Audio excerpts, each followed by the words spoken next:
मित्रों, अमेरिका के नागरिक अधिकार कार्यकर्ता मार्टिन लूथर किंग जूनियर ने कहा है कि युद्ध गरीबों को मरने भेजता है और अमीरों को और अमीर बनाता है।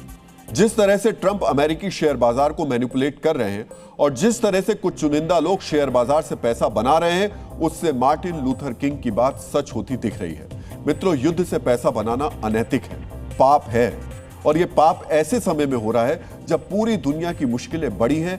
वॉर मिडिल ईस्ट में हो रही है, लेकिन इसका असर पूरे दुनिया पे है।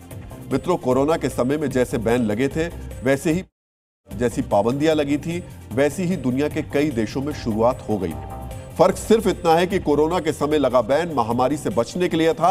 आज जो बैन लग रहा है, जो पाबंदियां लग रही हैं, वो वित्तीय और तेल वाली आर्थिक महामारी से बचने के लिए लगाई गई है।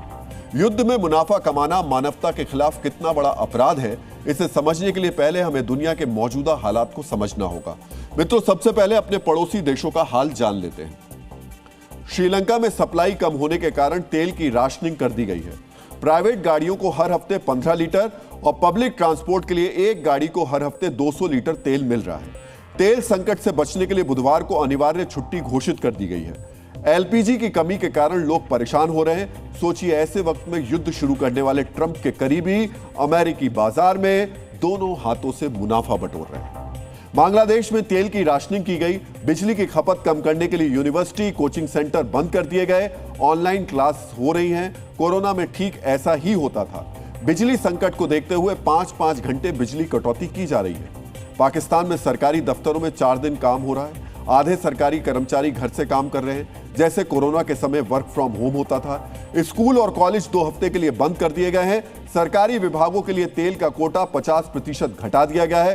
पेट्रोल के दाम बढ़ा दिए गए हैं। भूटान में ईंधन की खपत को कंट्रोल करने के लिए वर्क फ्रॉम होम वाली व्यवस्था को लागू कर दिया गया है। म्यांमार में प्राइवेट गाड़ियों के लिए ऑड इवन वाली व्यवस्था लागू कर दी गई है। तेल की किल्लत के कारण पेट्रोल पंप बंद हो गए। यह हमारे पड़ोसी देशों का हाल है। सोचिए, अमेरिका के आलीशान ऑफिस में बैठी एक लॉबी ईरान वॉर की खबरों का सहारा लेकर शेयर मार्केट से सट्टेबाजी तक पैसे कमा रही है, मुनाफा बटोर रही है। लेकिन उसी वक्त दुनिया के 85 देशों में तेल के दाम बढ़ चुके हैं। बांग्लादेश, पाकिस्तान, केनिया जैसे 90 देशों से ज्यादा देश संकट में हैं। इन देशों में पेट्रोल और एलपीजी के लिए लंबी लंबी लाइन लग रही है। तेल आयात करने वाले देशों का आयात बजट करीब 60% तक बढ़ गया है। सोचिए, ये सारा पैसा कहां जा रहा है? ये सारा धन कुछ व्यापारियों, सट्टेबाजों और शेयर बाजार में ट्रेडिंग करने वाले एक लॉबी की जेब में जा रहा है। प्रसिद्ध राजनीतिक विचारक नोम चॉम्स्की ने कहा है कि युद्ध में कुछ लोग मुनाफा कमाते हैं, जबकि ज्यादातर लोग उसकी कीमत चुकाते हैं।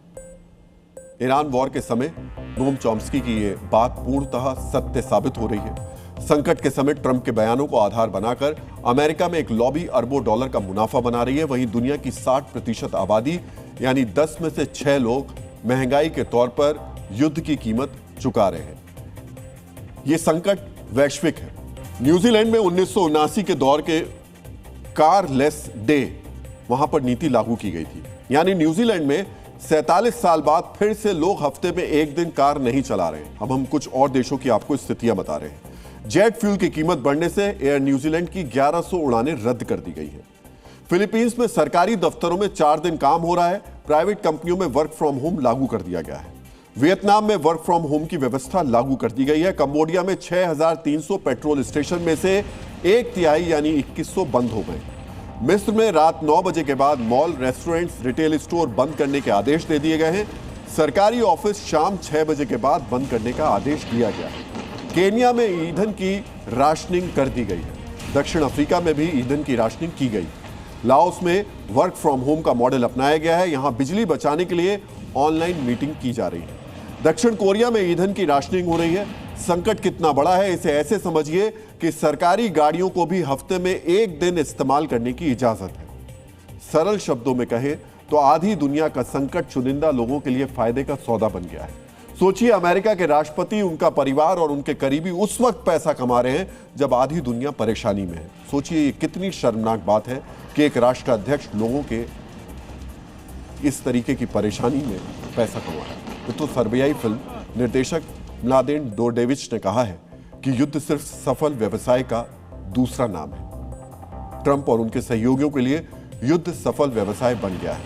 मित्रों, मुनाफा कमाने के लालच से जो युद्ध हो रहा है उसमें वैश्विक जीडीपी में 1% की गिरावट की आशंका है। ईरान वॉर में अब तक जितना नुकसान हुआ है उससे निकलने में दुनिया को 10 साल तक का समय लग सकता है।